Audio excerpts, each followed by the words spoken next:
joining us. Thanks for joining us.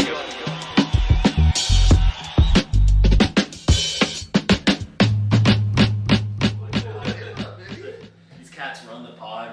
Cats? But I guess just like we'll go through names just so I think we've done it we've done it a couple times, but just so we have it on the audio. Yeah, Yeah, that's good. Right. sure. I'm Chuck. I'm Sean. I'm Todd. I'm Elijah. I'm touring. Julia. Let's go. Usually, how you guys doing? You guys do anything cool this weekend? Drugs. Drugs? That's pretty It's the coolest thing there is. I think the equivalent, I eat 3 hot dogs. Three dogs. Yeah, I ate 3 hot dogs. 3 hot dogs? Yeah. Where do you That's have what them? hot dogs are, dude. Home. Yeah, are you okay? Got them out with the No, gym. yeah, just 3 hot dogs, like no appetizer. Raw dog, 3 I dogs. only got one of those dogs. So what kind of hot dogs though? Because like North Carolina definitely has the. It said wieners on the package. Yeah. Right. That's an Yeah, indication those of the brand. I want to just say. Yeah. Were they red? No, Yeah, that was my they were like normal dog colored, not the spicy red guys. Normal Yeah, dogs. fiber. Yeah, normal dogs. That's the brand. Any fiber? Yeah. Do you have Just all. a bun at least? Or? Yeah. Mustard. Separate, like God intended. Fork and Look, knife, man. too. Yeah, fork and knife. You Kobayashi'd it. Yeah. Dipped it in water and just Oh, Oh, man. I'm only up to 3 hot dogs, so I'm not doing too good. But No, that's terrible training. Yeah. What's it, like $77? It's really pacing himself. Yeah. Pacing himself. Yeah. So how did you guys, or when did you guys start? Like as The only man who knows the answer to that question. Yeah, I'm the last standing original member of this band. Started as a side project like 6 years ago, and I feel like then we kind of came into the iteration where Todd and Torrin came in, and that was about 4 years ago. Yeah. And where were you guys? We were like Chapel Hill at the Oh. time. Yeah. Did you guys go to UNC? I think I did. Which Yeah, year? Tom, I was UNC as well. What year did you guys graduate? 2020. Yeah. Oh, damn. I took an extra semester, so it was like the fall, but Nice. still 2020. Yeah. Glorious semester. Mm-hmm. Oh yeah. So how'd you guys like all meet? Is it like Ooh, yeah. So I knew Torrin through like there's this guy who's a drummer in my old band, and I kind of knew him through like a contact, basically, and so he was like I always feel kind of bad for hanging you around. in that band. Yeah, he played he filled in for me. And so I just like, we definitely like knew of him, or I guess I knew of him. And then we kind of like wrote some like demos. And at that point, the people who were in the band were like, none of us should be singing, we all trash. Like, this is gonna be bad if we sing in this band. And he just posted a video of him like doing like some cover, I think it was like a Scissor song or something.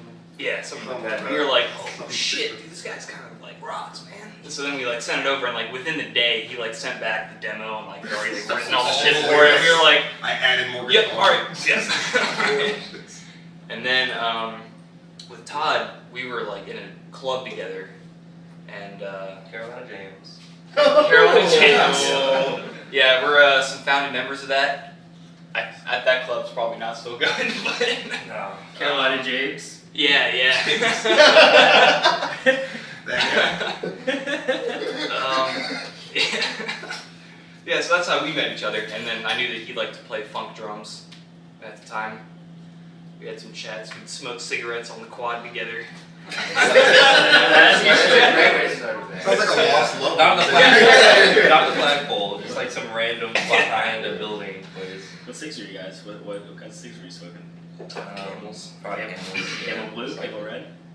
I think at that point I was on the Turkish Royal. Okay, Turkish roll. There was Yeah, a Turkish yeah. Royal grind, dude. I Yeah. got some friends. Turkish Royal grind set. Yeah. Is it really a crime when they're so smooth?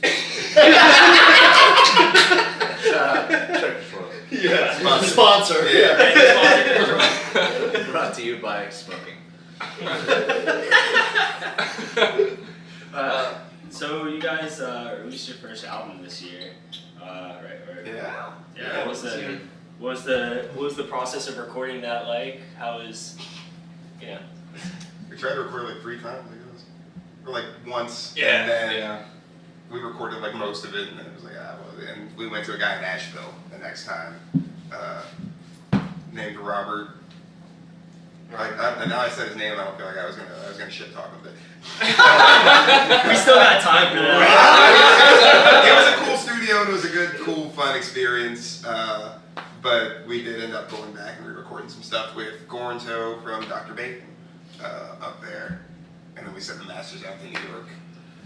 And that was Our guy Tim. yeah, I feel like that whole process was over like 2 years, 2.5 years. Yeah.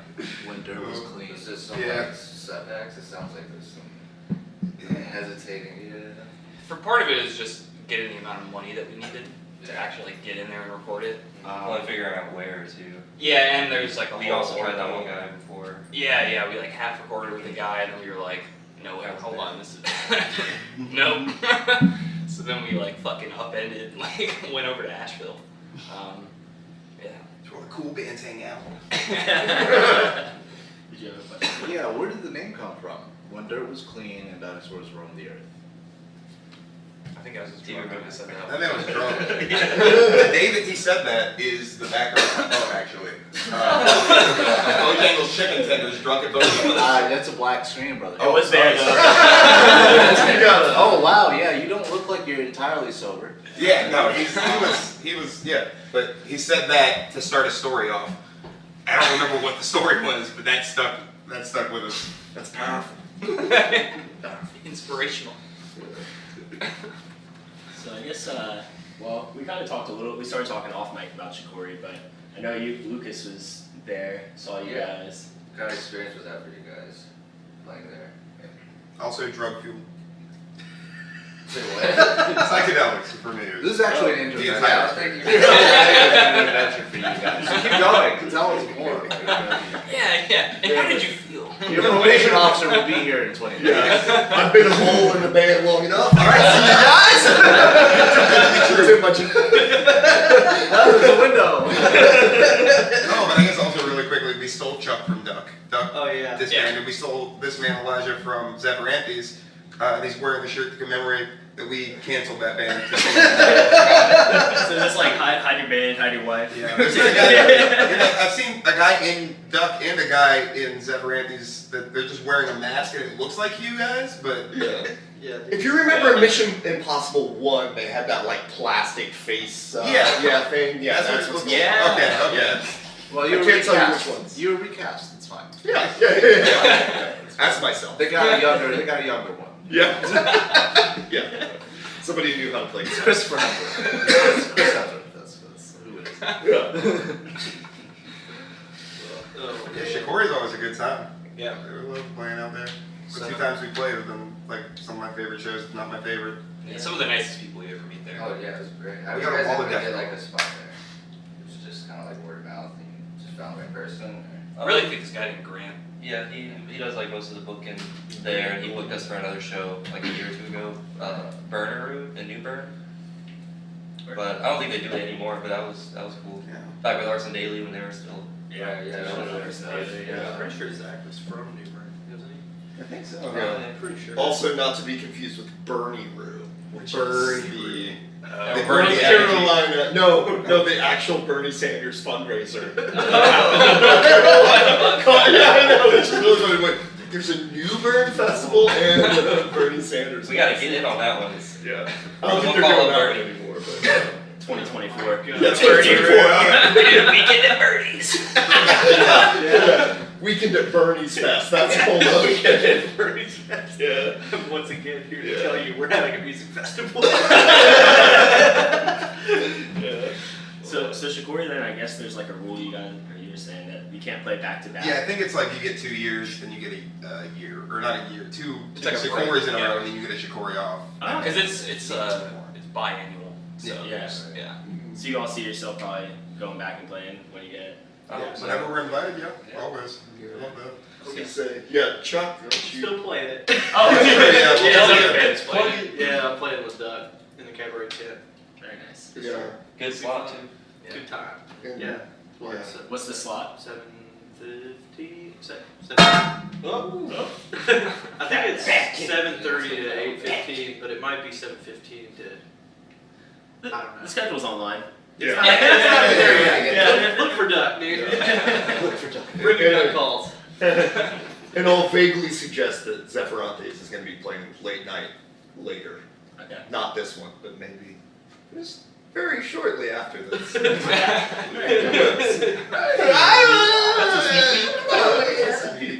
My NDA prevents me from talking now. Yeah, we're actually judging the band competition this year. Yeah. Yeah, so you kind of alluding to not loving being in the band competition. Maybe haven't done it before. It was just like a weird first Shakori experience, I think, to like have the first Shakori and then the entire time be like, well, also we really have to pay attention. Like I'm having so much fun, but I gotta be up in 3 hours and play, and present myself to a bunch of judges, and I've never done that before. So that was like a really weird. Yeah. What's the process? Like, what's the process of it? Are you playing multiple times? Is it being judged? It's I think what was it? Sign up like You get one song, no, it was like 3 songs. 2 or 3 Yeah. songs, yeah, and And everybody got on the 4 chords, like, that's what it seemed like. So it kind of turns into 4, I guess. Yeah, it turns into 4 because it was like, yeah, you do great, come do another, and then, I don't remember how many we were this year. In the spring, it was quite a few. Yeah, I don't think I watched it this year. I think Barry's band did it. oh yeah, Barry's Barry's band won. Yeah. So judging though must be like almost kind of a lot of work in a way. Like I mean, not like you get to see everybody, but you gotta kind of remember. Sometimes if you're drug fueled nights, I'm like a notebook. I'm bringing my pen. Allegedly. Drugs are not allowed to Shakori. Yeah. Oh, sorry. Nobody's doing any. We're gonna post up some cameras, do some like tape analysis, figure it out. Yeah. In 2 weeks' time, we'll get back to him. Yeah. On the set last Sunday. Congratulations. Some Olympic level band competition, I think. I don't think we have like scorecards we can hold up. That would be nice. That would be sick. I mean, should do like America's Got Talent, just have like X's and buzzers. Yeah. Oh, yeah. Yeah. Have the Oh, chicken yeah. go around. Oh yeah. I know Just that. you accidentally just press the buzzer. Forgot We about have that. like a judge is just like completely out of it all the time. Oh, whoops. I didn't even mean that. Fucked up your set though. Sorry. It's gonna happen. Or the singer songwriting the whole time. Yeah. This is fun. Bring air horns. Yeah. It's the least That's distracting equal. thing. That's actually equal. Yeah. Yeah. No, I need to do it. I mean, wait. We're in charge of the competition. We can just do this, right? Legally Leaving our own speaking, rules. yes. Decided. Air horn incoming. Yeah. So what are some favorite venues you guys like have played, or if you have any? I mean, Poorhouse is always. Poorhouse. Poorhouse, 506. The Fruit, actually. We just Cradle back room. I've heard really good things. The Fruit was sweet. Oh, That was cool. an experience too. That was it's like a wild art wonderland inside in a nice warehouse. Yeah. They're real bad warehouses to play in. That's like they got it going on in there. It blew my mind. You won't know it, but you'll spend $200 in like 2 seconds there. Like, Exactly what Art. Yeah, Yeah, you bought that it's too shit. much Or wait, no, stuff. you bought that shit from MBX. Because you guys were there. Oh yeah, dude, I got the dog shirt. Oh, yeah. Can I please pet your dog?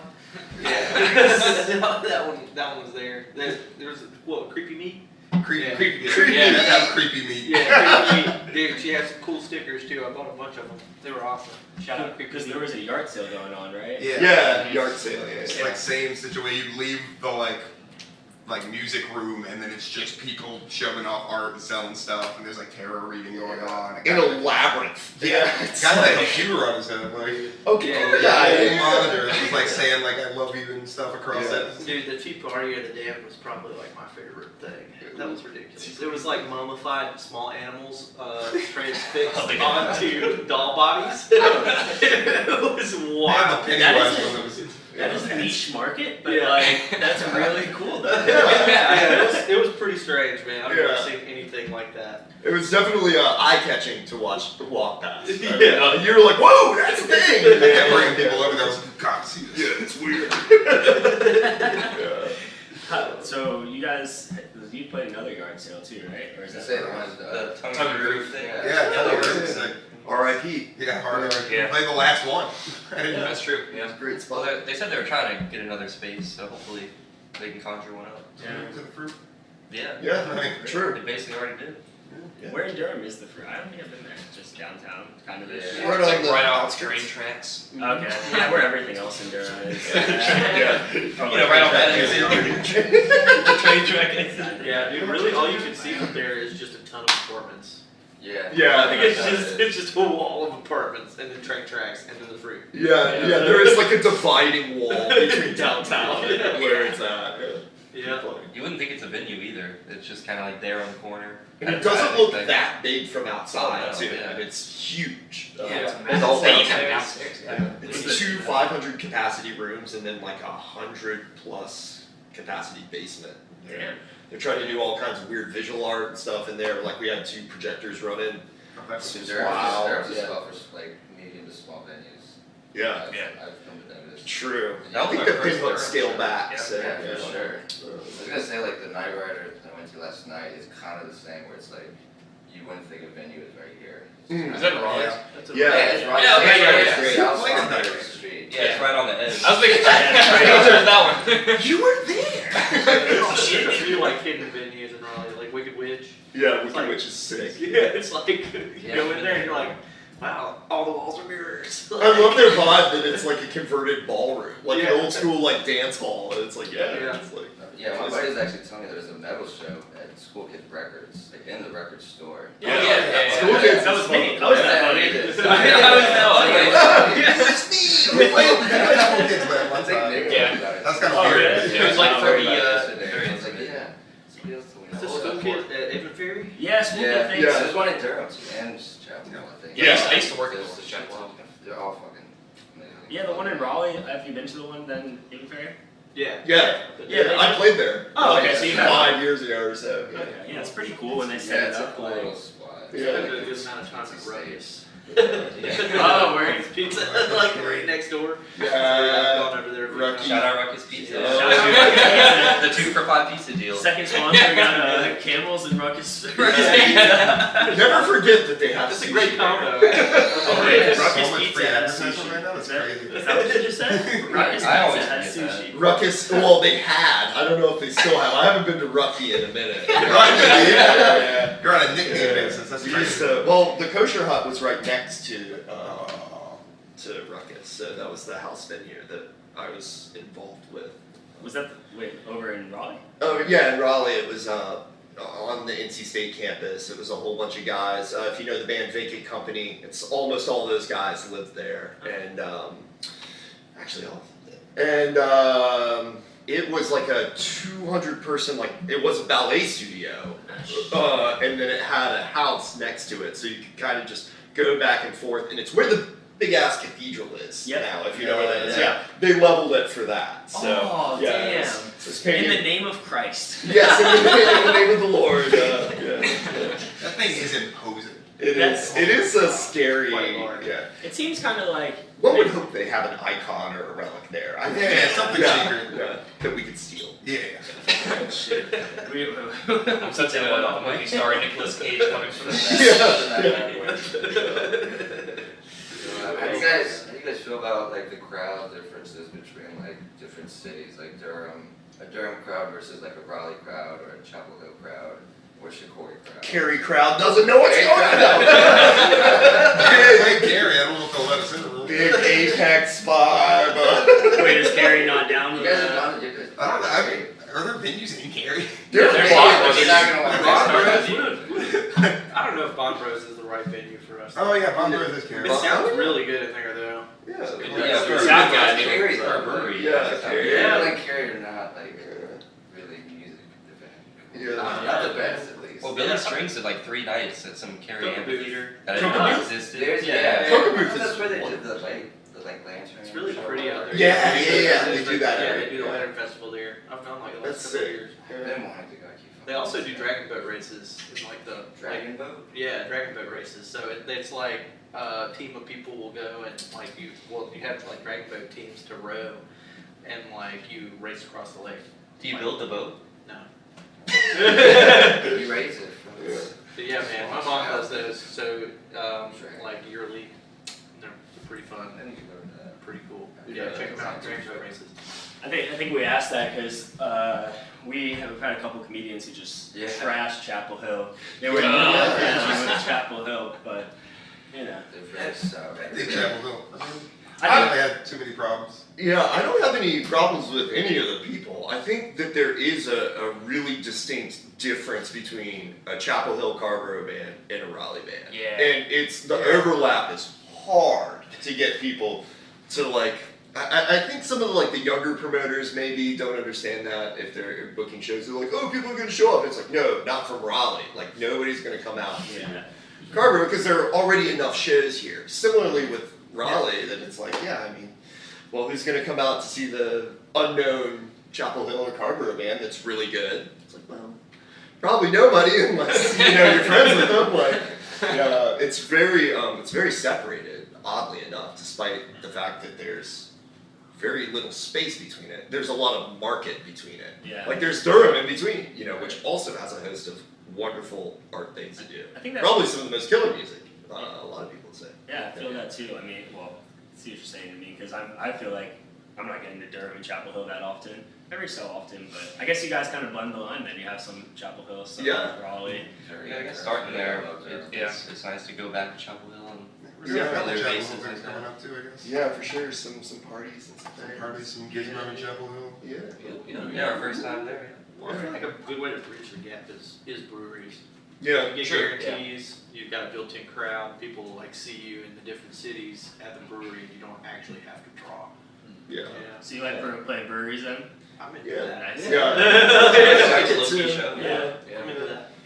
Yeah. Sometimes it's annoying because you have to bring your own PA and stuff. Yeah. Oh. Yeah. It allows you to get off the grid of having to consistently draw your same people every time. When you're playing at Shakori House or somewhere, which is one of the greatest places to play a good sounding show for the people who are going to be interested.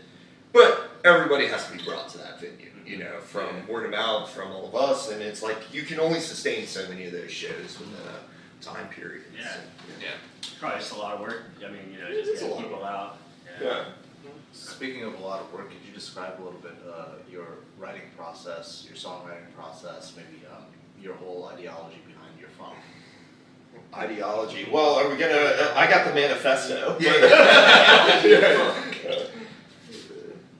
Who wants to start? I feel like the way we wrote the previous album was a lot of me or the previous guitar player would bring something to the band, and then we'd have an idea, a riff, whatever, and then we just kind of build off that. We jammed a little bit, see if anything came naturally. If not, we'd compose it a little more. But it was a lot of just kind of spur of the moment. We'd have a riff, and then a whole song would be built around that one riff. A guitar riff or a bass drum? Either one. Yeah, one or the other usually. Yeah, and then so that's how we've been doing it. We're actually in the process of finding how we're going to write now with this lineup, which is going to be. I'm excited Yeah. for it. I think we're all bringing something new and interesting. Well, it's like me and this guy busted out a song in a night each. Yeah, it was quick. We were like, bam, bam, song. Yeah. So, I think also finding the organicness with the process of all of us, I think is a big thing because we're writing a lot of material. I think hoarding it away. We've got a whole bunch of cool demos and stuff to work on, and just figuring out how we're gonna achieve it as a unit. Is, really interesting. Is that? You got. You guys have any issues with managing ideas, just an overflow of melodies or something, or you guys just hit them all sometimes? Somewhat. Well, I think that there are enough ideas that, really, bands today, they have too many ideas, and it's not in the nature of bands to have that many ideas. I think it's wrong. The masculinity of bands today is really, it's just not where the bands Jordan with the Peterson. feminine. Jordan Pepe. Jordan Pepe. No, I think we're still trying to figure out what all we're gonna do, and there's definitely some new avenues I think that we're doing as Yeah. well. Yeah. And even the sound of the band as a whole, I feel like it's changed. a lot. Changed. Yeah. And we're also like just waiting for like time to write. Yeah. We've just been like playing a lot and like getting up to speed and like Yeah. these guys are Like 3 or 4 months. Yeah, yeah. so we're like there's Yeah. things we're like just making sure and ironing out Yeah. that we're all good before we start trying to Yeah. write new stuff. We're still playing one new song right now. Yeah. And then I'll work on Groovy Shoes. another one, you know, but Song ribs. Yeah, it's really. I was gonna say, I feel like we finally hit a stride with the 5 of us as of like these last couple shows. I think so too. In terms of live performance, it's like all gelled together. Yeah, we've had to do some shows like without Chuck, you know, and like one without you, I think. Yeah, But likely. yeah, so now we're finally getting everyone together. Yeah. Yeah. Do you guys, you think like, well, you're kind of geographically separated based off where you guys came from to get here. not too bad though. Not too. Yeah. How like is it a challenge at all? Like getting time to play all together. Well, Well, this man went on tour, so Yeah, Yeah, he's I, about to go on tour. tour, I so, tour yeah. manage this band Alisana, and so they're touring like in like 2-week intervals for I don't know through October. Where they going? All over. Oh shit! This next time we're doing East Coast, and then in October we're doing like the whole West Coast, So like start in Vegas and go all up West Coast, and then back to Denver. So you're kind of on both sides then, manage side and the. Yeah. So I like playing a lot more than managing. Yeah. True. Yeah, dude, the management part can be kind of frustrating. How long have you been doing that? Dude, this is my second tour with them. It's coming up on the 18th, I believe.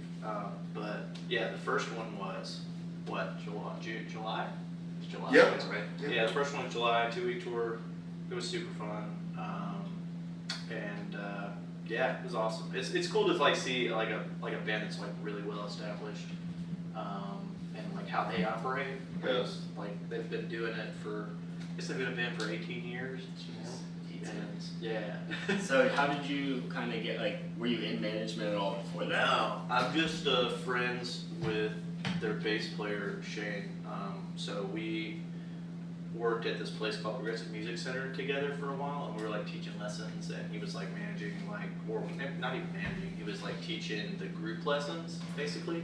And then I started playing with this group called The Ivory with him, which right now it's kind of like an internet band, but eventually it'll become a real band. What do you mean when you say internet band? Like, we don't play any shows, we just write music and put it out. Oh, okay. Yeah. Yeah. And like our drummer lives in Asheville, and Shane lives in Raleigh, and our guitar player lives in St. It's Petersburg. like a remote band. Yeah, and so like we basically would just learn everything together and then practice like a couple times before we tour, and that would Yeah. just be it, and just do that. It's a surprisingly common thing. Yeah. Like internet bands. So, Like, yeah. I was gonna say a lot of like, if you go to like Chapel Hill and you see, or like Cat's Cradle and you see like an opening band for like some sort of like more pop oriented act, chances are that band like doesn't exist in that way. Like I've had a couple friends come through on those tours and it's like, wait, like you guys like just started practicing this week, but like the singer has had some singles on Spotify that have been like popped off, and it's like, all right, you're on the tour, you know, and then you gotta be a band, you know. It's like a weird and cool, very modern thing. Exactly. Yeah, dude, that's the way a few of the bands on the tour that this time are operating, because like a couple of them live in like New Jersey, and then the rest of them live in Vegas, and they're just like, yeah, our first show's at Cat's Cradle. Can we find a place to practice the day before the show? Yeah, so And I'm like, I don't know, guys. I would imagine that might be kind of hard for some. You guys seem like central to your being as a band is playing live, playing together. Yeah, Yeah. it's a different vibe. We Yeah. don't use backtracks. We aren't playing to a click. We aren't using in-ears. Yeah. So it's just a different. I mean, we're very what would you call it? I always use the word organic. That's the Yeah. thing, as opposed to you could sit in a room and write the notes down of what you're gonna play, compose the music, and that's kind of on the opposite end of just sitting in a room and feeling it out. And there's there's a whole spectrum. Like it's not one or the other ever. But, This is I feel like this playing with it's organic. It's very heads up. Like it's like, oh, this person's doing this time. Oh, Yeah, we've never done I'm that gonna do before. that. Like- Yeah. Very reactive. Yeah. So it's fun. Do you guys have similar musical sensibilities, like when you're listening? I think so. Yeah. Yeah. I mean, these guys are like hard locked in. Sean and Todd over here, bass drum boys, Yeah. big rhythm That's what we gotta section. do for the room. Mm-hmm. Yeah. Mm-hmm. Yeah, and I think like especially Elijah, you've been stretching like what I think about playing, because he like comes in from angles that I don't expect. Word.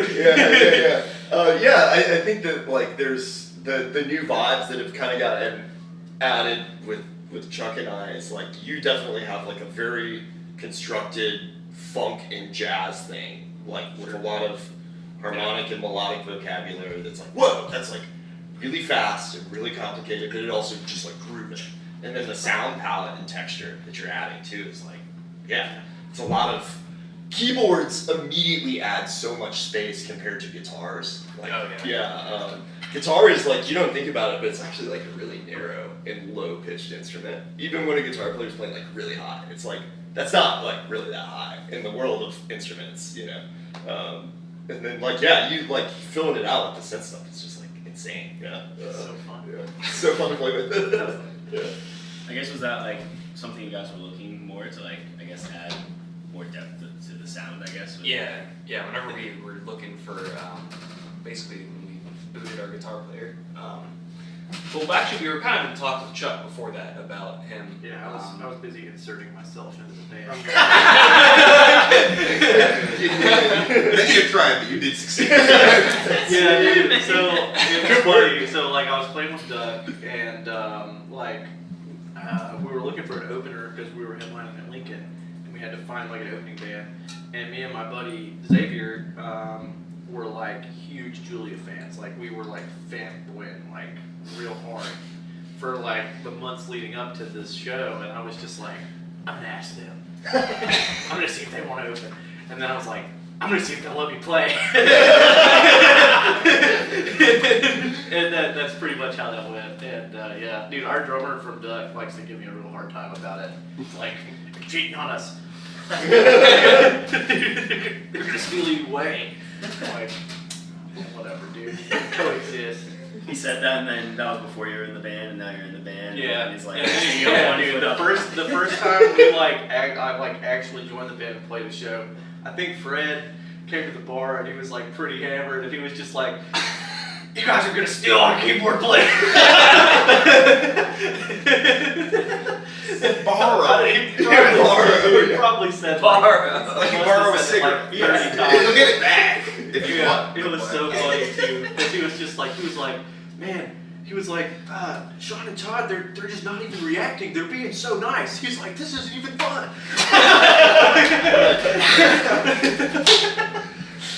I believe you legally can't play two bands at the same time. I'm I said. with this, That's what I said. I was like, come on, man, you guys didn't put a ring on it.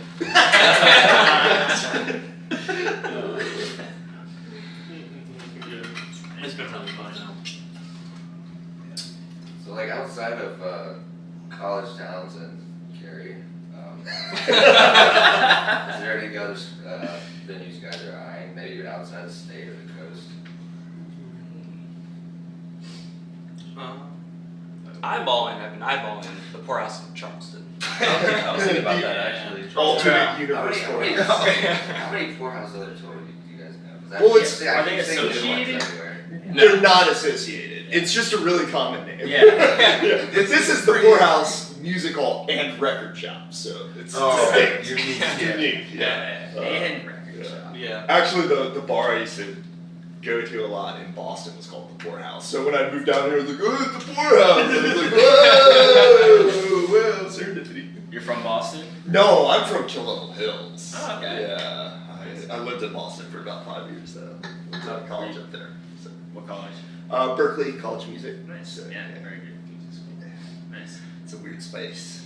Weird why. Yeah, it's just like utterly disconnected from the universe. It's its own like little bubble of like insanely ripping people. And you're all like, oh my god, this is like the coolest thing I've ever seen. Oh my god, that's the coolest thing I've ever seen. Oh my god, that's the coolest thing I've ever seen. What are we gonna talk about all day? Music. No one has any other like things that they talk about, and it's awesome. And then you're like outside and you're like trying to catch up with all your friends, and you're like, yeah, so what concerts have you seen recently? What do you got any new albums? Oh, you like sports? Like that's cool. No, it is, but like you can do that? Like you can just like do that. Like you could go to a sports game. Okay, throw a ball, go outside. Sports ball. Do you think, I guess like, then, was it like, did you like being in that space or was it? Yeah, love it. I mean, it's like jet fuel for a musician. It's crazy how far you will evolve artistically in that environment, and that's like kind of to a slightly different point about artists today. Is like it's really hard economically to do art a lot. And when you are doing it so many hours in a day, it's just compounding how far you get. It's like David Lynch's whole thing about like big fish. Yeah, where it's like, a lot of, to get like the really good ideas in the sea, like you gotta spend a long time and you'll pull up like big fish. But like if you just go shallow, you get like small fish. And that's like just the amount of time that you spend doing it. And it's true. It's not even just practicing, it's just being in the environment. It's kind of like that 10,000 hours idea. Yeah, it is, yeah. And so, just being around that, it's like you learn way more from the people around you than you necessarily do from the school. Like, the school is great, and it's, like, killer. Absolutely killer music school. But just the fact that all of those people have common goals of doing that is what's insane. Community. I had a band there called Helicopria. It's another prog band. I like prog. Like modern prog. I like Mars Volta and stuff. And we were like touring internationally. Like we were going over to Turkey and like recording an album, and it was like crazy. It's like just because like stuff happens when you spend that much time doing it all day, every day. It's crazy, but yeah. I end up in Turkey every time. Yeah, and there are a lot of musicians from that scene who are just like dominant. It's crazy. A lot of people. You told me a bunch of stories. Yeah, a bunch of people. Yeah. So I feel like you kind of touched on something interesting, and then like the balance of like trying to make art and live. Yeah. How is that I think it's a challenge for everybody who's involved in that, but like, how do you guys think of that? How does it affect you as like a group, as people? Yeah. The last thing I'd say is that's why I moved from Boston, is because it's too expensive to live with the amount of money that you can make doing art. I looked at how expensive it was to live here, and I was like, oh, it's like a fifth of the money. It's a quarter of the money. So did you, because you had lived in Raleigh, you were from Kildeville, so had lived in Raleigh before, or? No, I just rolled through, and so I was on a trip with my partner, and we rolled into Slim's on a Thursday night, and I turned to her, and it's just like, there are like 70 people here, and like everybody gives a fuck, and like this band is like, they're good, like, but like, compared to like what I'd seen, it's like some of the most insane bands ever, but it's like, they're packing this place out, this rocks, I want to be a part of this, like, and it was like, yeah, that band's gonna get paid, and like, versus being in Boston and nobody gives a shit, like you playing these like weird Irish pubs to like literally the barflies, and it's like, this is depressing. Just knowing how much effort you put into it. But come down here. 10,000 hours though, right? To an empty room, there's something to that too. Yeah. I mean, there's the idea of paying your dues. Yeah, no, well, it gives you something too. That sense of sorrow that you can't really emulate. That sense of loneliness, right? It killed Elliott Smith. True, yeah. The first Julian tour was basically that. Yeah. For like 90% of it was just playing the flies. Yeah. But yeah, coming down here, it's like you can actually, I've been doing it full time, more or less, since I got down here 8 or 9 years ago, or 7 years ago, I don't know, time's a flat circle. But it's viable down here. between teaching and playing. But yeah, I mean, balancing work and art, I mean, I'm sure you all can speak to that as well. It's weird. It's strange because I work like a 9 to 5, so it's like, and I'm like a project manager whenever I'm not being a musician. So it's like it's just interesting, like like turning that side of your brain off, being like, all right, now time for fun, art, shit. It's not like and like finding like, see, thankfully I work from home, so I can kind of practice when I'm like not like in between doing shit. But yeah, I don't know, it's interesting. And it can be kind of tough to like, put yourself in the right headspace, especially since I work from home and I'm like just at my house all the fucking time. Like, it's like you got to separate work from, not doing work from now I'm like making an active effort to do music and like. And all in the same space. All in the same space, right? Yeah. So I don't have that separation where I can like. There's a real trip mentally there. Like I've almost felt like sometimes working like really menial and repetitive jobs is almost like the ticket when you're doing creative stuff as well. Like somehow your brain can just like percolate in that time. But if you have something that's like occupied, it's like, what do I do? You ever just put people on hold and stuff, and you're like, please hold. Damn, that waiting music is killer. Oh, Julian, that was my band. It's $1 more if you want to hear another one. It's actually your manager pretending to be someone called. Got you. Got him. Fucking got you. I told you stop doing that, Mom. They're gonna know you're hot dogging them. Hot dogging them, dude. Yeah. All the way back to the hot dog. Street meat. I had a question about how you guys like. What is your philosophy for improvisation? Like, how do you approach the different styles? The style, no style. You, Just do it. Is it like a whole vibe? Do you go off the low and then you layer it? You start somewhere? Does it always start somewhere? You just pick somebody to start playing.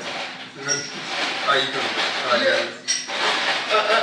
I mean, personally, I'm talking a lot, but like, I think once you do it enough, it becomes a fluid and like ever evolving thing. Like it's always consistently a feedback loop on itself. So no matter where it starts or what element it starts with, you're always trying to spend more energy listening to the whole and like not necessarily judging it, but just being like, okay, it's happening. What else can happen, or should it just continue existing the same way? So you figure out what you want to add. Like if what you can I need to bring add. to this?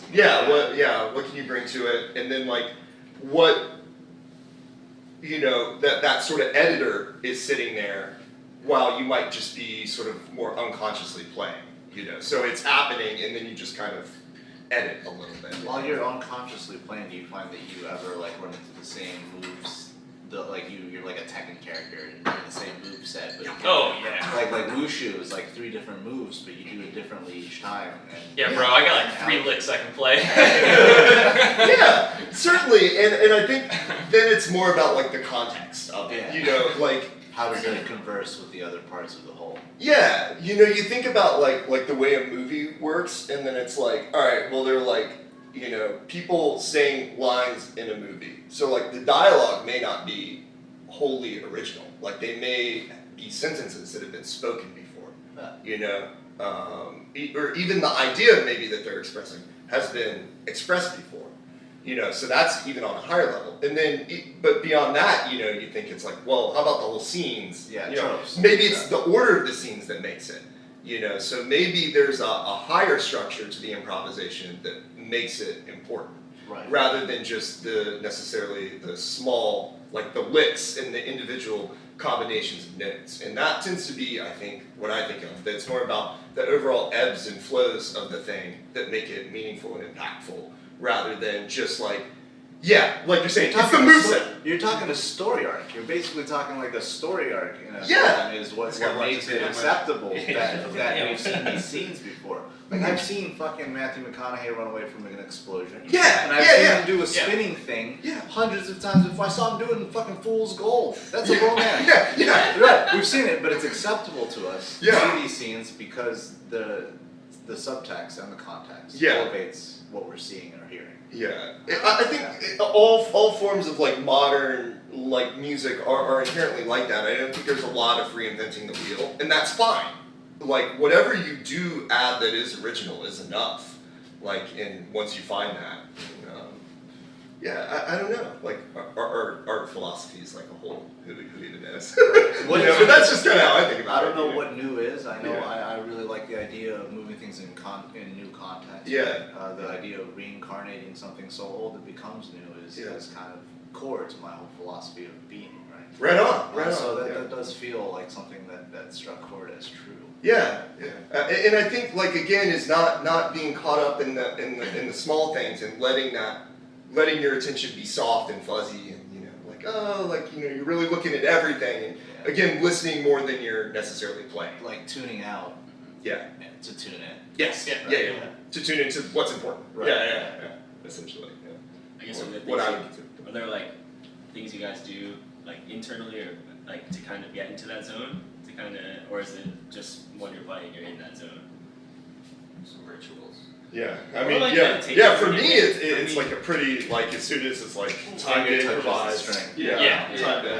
It's picking up the instrument. Yeah, I feel like once you like really know the songs, like I just hit autopilot for most of the song, and I'm like thinking about what I'm gonna do in the one part that I have to really think about. You feel it coming up, and you're like, all right, I'm gonna do something. Like, all right, time to switch gears. All right, now I'm not gonna think about what my hands are doing anymore, and then start thinking about that, and then usually like, man, I don't know. I go through like different what if scenarios. Like there's one song where me and Elijah can't decide who's gonna start this thing. Ever. We never know. It's like we're just like, wait, what? Somebody has to go first. Every time. How come we've never prepared for this? Yeah, dude, it's pretty much different every time, and I'm like, I wonder what's gonna happen. He doesn't start, and everything's quiet. Should I just play? Should I not? I don't know. Yeah. So we've been trying to make like an actual decision on that. Recently, I guess some uncertainty could be like good and fun. Yeah. You know? Yeah. Keeps you on your toes. It is, and just to have like fun with it, even if you kind of fuck it up, like is. Like lean into fine. it. Yeah, you just lean into it. You're like, and everybody's like, and keep going. There are nights, Sean, like where you'll play like your bass breaks like totally differently, but you'll like generally have a thing that you do. But then it'll just be like sometimes it'll be like totally different. And it's like this is a new vibe, and it's like let's do that, like stuff like that where you have to be like spur of the moment. Like we rehearsed it a lot, but like what's gonna go next, Yeah, sometimes I kind of just throw you guys in and I'm like, I'm just gonna play some random shit right now. Yeah, like especially in like Here Comes the Animal, like when you have that whole fucking like crazy bass break, and then I'm like, how am I gonna bring this back? And it's usually just with the and so like, but it's like, when does that happen? Because like in other bands that I've been in, it's always been like, all right, you have 8 bars, you've got 16 bars to solo, and with this, I'm just like, I'm gonna come in when it's feeling good. When it feels okay. It feels just nice and lubed up. Oh wow! That's like an indeterminate amount of time until I feel like, no, I've had enough of this. I love it. That's the way you do it. Like sometimes I'm like, keep going. I want to hear more. But I love to look at the audience like, I don't care what they're doing. I just want to hear you guys do more. That's why I like the random jams at like Gizmos and things that I'm like, you guys just go over there. I'm gonna smoke a cigarette. And you're like, God damn. You become like the jam goblin. When you get one that you like, we always find him like crouched in the corner smoking a You see cigarette. like Dr. Bacon, like front side, all these local bands, and you'll see like people taking pictures, and then in the background you'll always see me like, You need a shirt that says jam goblin. You just chill out and smoke a cigarette and it's just jam goblin. It's cool, I'm allowed to be here. Like fucking Commedia dell'arte, like you're literally wearing your roll on your shirt. that's the role that I want. Yeah, to that point, it's really helpful when touring like just decides when things need to happen. Yeah, that's true. Yes. It'll be like, all right, we're doing this now, and then we know like when to go, and then we'll all be on the same page. It's like a visual cue. It does. Sometimes it's a verbal cue, like and because we can't always take our hand away to get that visual. Right. I know. I can be like. And that could be a really hard thing for bands that indulge in group improvisation is like when things peter out, it can be like, well, okay, like everybody can stand around and twiddle their thumbs a little bit while it's like, someone's got when are they gonna someone's like got to pull the trigger, thing? you know? Yes, somebody's got to pull the trigger and it's got to move on, and it's powerful. So we leave the jam goblin. Yeah, if I think it's going too far, then it's probably going too far. You got 19 more seconds. Throw the cigarette down, Jam God. Yeah. We met our jam quota. If you go too far over, I put the cigarette out on you. Have like a stopwatch, you know. You did say, Yeah. you did say you were borrowing a cigarette. Yeah. Yeah, I gotta give it back. The lease on this cig is gonna be up any minute. I gotta upgrade. Anyway. I had a did you ask? I was just gonna say on the flip side of what Jack asked, how do you guys know when something's done? Nothing more should be added. Before you think it is. That's my answer. Before, That's the catch, right? before you know it's more. done. Yeah. That's whenever I'm playing a solo, I'm always like, all right, this is going great, and then it's like you want to be done before you feel like okay anymore. So you know you didn't run out. This is the answer to me, you know. Because when you really, you only consciously, your brain pops up and is like, oh, I'm recycling right now, you know, treading water, and it's like, that's when. Oh, I've been here before. Yeah. Same move set. I'm back where I started. Yeah. And that's the thing also is when you start to tread water and you become like aware of it, it's almost like you lose like the excitement of doing it. So then it's like the vibe of the jam kind of shifts. Because whenever we all think we're getting stuck in it, you know, it's like, oh, like we're all trying to like looking for a way out, but we can't like find the right, you know. You don't have that's the not good. You propulsion don't want that. Yeah. I mean, like Eddie Hazel from Funkadelic would be like getting to the point of being done, but then he would get to a point of resurrection, and then he would cruise where he was done, and then take that point and create a new riff, and then change time signatures and just do something completely different, like in Maggot Brain. Yeah. That was like his prime piece. So what is done and what is resurrected, like, ever seen the movie Prestige? Yes, yeah. You can make something appear in front of somebody, you can make it disappear, but that's not enough. Yeah. To bring it back is magic. True. And I think that's part of the essence of funk too. Is that why do we have running themes and motifs in albums? Why do we have things that keep coming back and haunting. That's the thing, right? Like a lot of, especially what we do is we like are very or a very riff centric band rather, where it's like, you know, we'll like we like do a riff for a little bit and then, you know, we bring it back at the end, but a little, you know, A little slower. A little slower. Every song, bring it back a little slower. Yeah. Every time. That's how you And know. that's the key, and I feel like that's like so much of like that return is like, you know, this is, and also I think it's partly like, at least with what's been written, is like that was like the piece that we started with, right? So that was like the foundation for the whole like damn thing, right? And you know, so like bringing it back where, you know, like at the end, you know, like we bring it in the beginning, you know, blah blah blah, kind of drift off to something else, bring it back, you know, that's usually just kind of like our formula for like, you know, making magic, I guess. Yeah, it's satisfying. Yeah. So the satisfying full circle. replies. Yeah, Eddie's playing, like you're saying, it's really that like long form psychedelic thing, you know, and I think that's really brave. You know, like it takes a lot, and you gotta go out on the limb. You know, he wasn't really appreciated in his time the way that he should have been, and I think that really tore heavily into his psyche. I mean, he abused drugs until he died. Right. I mean, that was sort of Keith Richards and he's held up on puppet strings. So. Sure, yeah. B12 injections. I'm not sure. How the fuck is he still alive? I don't know. Held up on puppet strings. Yeah. That's not really him. That was a Klingon. True, a Lemurian or something. Skinwalker. Something cool. Skinwalker. Yeah. The government hired a skinwalker. Tulpa. It's a tulpa. Tulpa, yeah. Tulpa. So one question I had was kind of had like you guys have some kind of like alternate egos, I would say, not alternate egos. Dr. Funkenstein. I don't. Is that still a thing? We might be kind of doing away with that. Doing away with that. But like also, still sure. Like the main where I was going really, it wasn't just the names. It was more when you're telling stories through your music, do you like to depersonalize yourself? Do you like to keep like yourself in it? How do you think about that when you're making music? I mean, yeah. I mean, music is just in general like all parts of the people who are involved. I feel like, and if that doesn't show through, then it's probably not good music. Like you have to have yourself in the piece. And I'm like lyrically, there are songs that have been like kind of more personal and like such, but mostly it's whatever I'm feeling at the time, like the idea that I have for the song. But never like too personal. I don't know how you guys feel about that. Riff West. Yeah, I kind of think about it as just like a medium.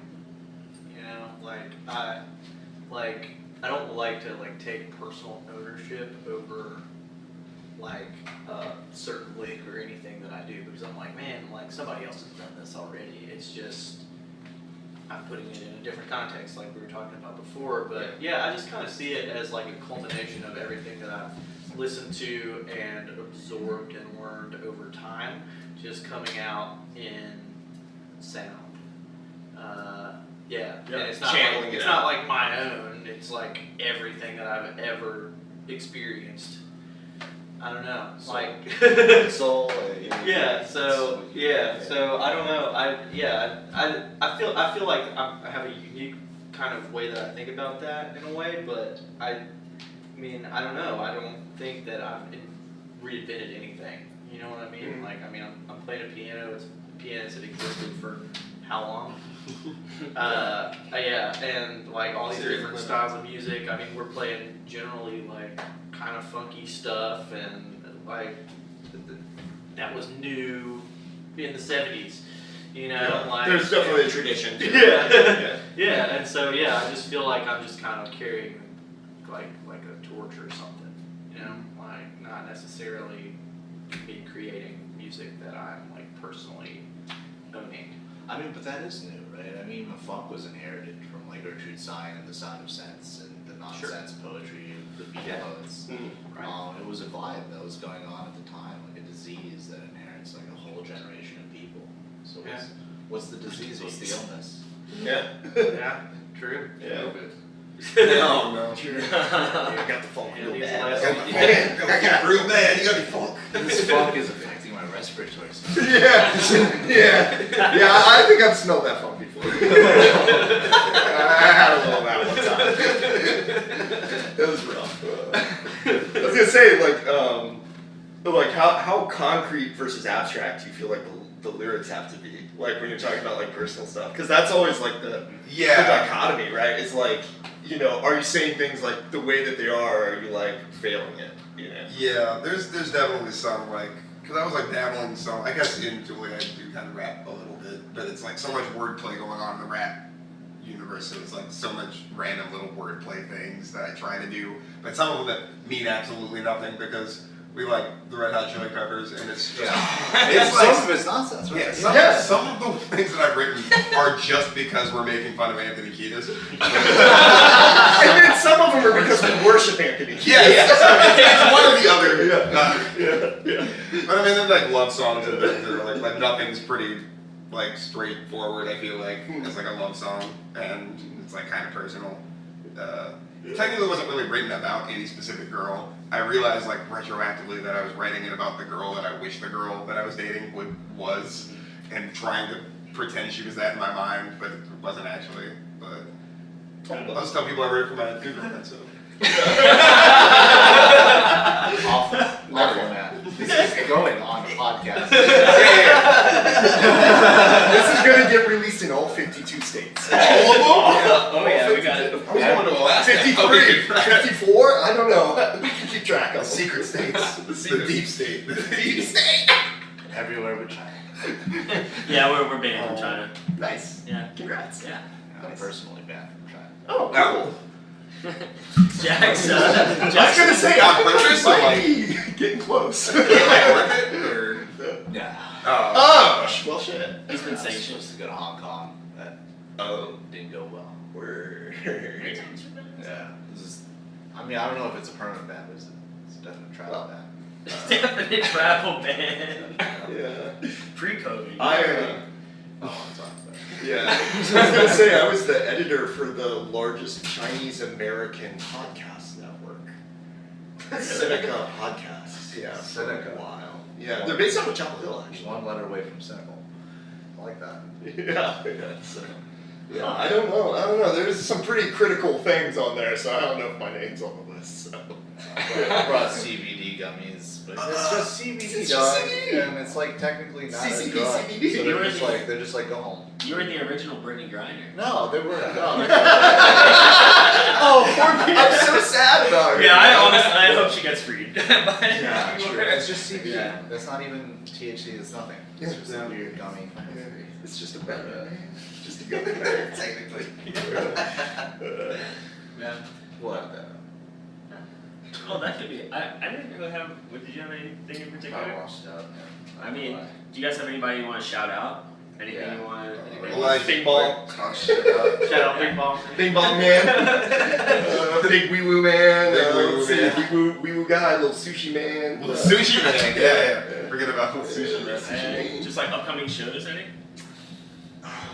Yeah, but.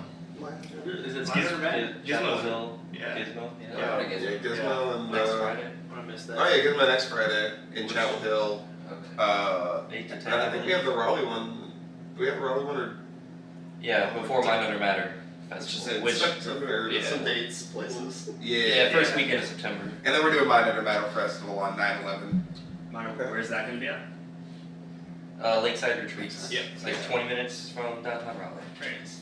Yeah, that'll be fun. It's gonna be a stage on the lake. You can go fishing while you're performing. And my cigarette breaks are gonna Which you need to catch a fish while I'm you're playing. run behind real quick. If you Yeah, could you got- Gollum a fish on stage, that would be insane. Dude, oh man, what was the jam we did in New York? Julia likes her fish to smell like fish. Yeah, Julie likes to do Julie. something like that. Yeah, dude, Julie likes Yeah. to smell like It was- fish, it man. was- We need to bring it They back. assigned that just like Yeah. Julie likes the fish to smell like fish at their little like swimming pond. Yeah. So like perfect. don't bring soap into the Yeah. water. Because Julia was the lake attendant? The pond attendant? Yeah, I don't know, something weird. Yeah, it was Julie. She was gone though. Julie. What No, happened no, to no, her? yeah. So, Yeah. yeah, Julie likes her fish to smell. Yeah, that's the new Julia segment. Julia likes to fish to smell like Tales of Albion. Julia. Julia's the lake. Yeah. Oh my god. Yeah, that'd be fun. Yeah. The only other thing really is we typically like take a Polaroid of / with the Jack's never in it. He refuses to be in pictures, but he'll take it if you guys are down. Yeah.